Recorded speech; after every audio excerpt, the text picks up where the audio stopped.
نحمدہ ونصلی ونسلم علی رسولہ الکریم اما بعد۔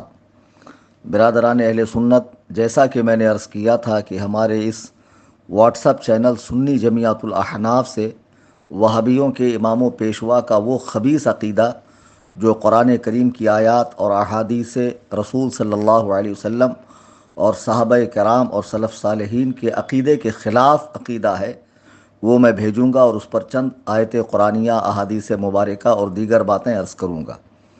میں نے جو اسکین پیج بھیجا ہے، یہ کتاب وہابی یعنی اہل حدیث اور دیوبندی، ان دونوں فرقوں کا امام و پیشوا مولوی اسماعیل دہلوی، اس کتاب کا میں نے، آپ اوپر جا کر پوسٹ چیک کریں گے تو ایک 15 منٹ کی آڈیو میں تعارف پیش کیا ہے۔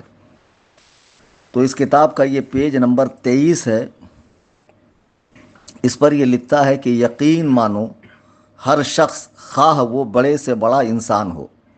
تو یہاں بڑے سے بڑا انسان سے مراد تمام اولیاء کرام، تابعین، صحابہ کرام کی مبارک جماعت، انبیاء علیہم السلام اور خود نبی کریم صلی اللہ علیہ وسلم کی ذات پاک شامل ہے۔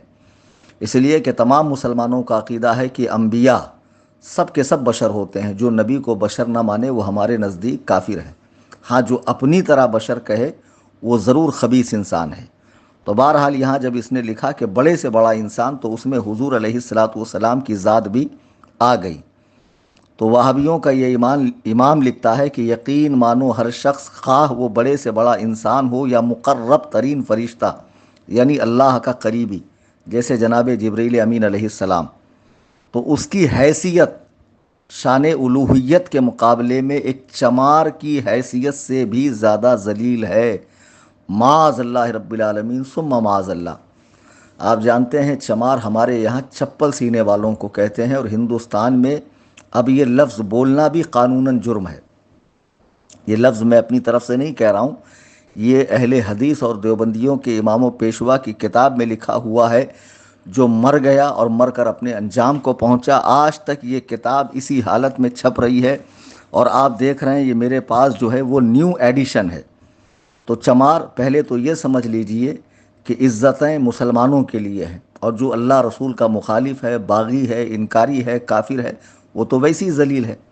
پھر کافروں میں جو اپنے آپ کو اونچا سمجھتے ہیں حسب و نسب کے اعتبار سے، پیشے کے اعتبار سے، اور ان میں جو سب سے ذلیل ترین انسان ہوتا ہے، گند اٹھانے والا، چپل سینے والا اور دیگر گندے کام کرنے والا، اس کو وہ لوگ چمار وغیرہ کہتے ہیں۔ اب ذرا مجھے بتائیے کہ وہ مبارک جماعت جن پر اللہ تعالیٰ وحی نازل فرماتا ہے، کتابیں نازل فرماتا ہے، جو اللہ کے خاص بندے ہیں، اس مبارک جماعت کو اللہ کی شان کے مقابلے میں چمار سے زیادہ ذلیل کہنا، یہ کون سی توحید ہے؟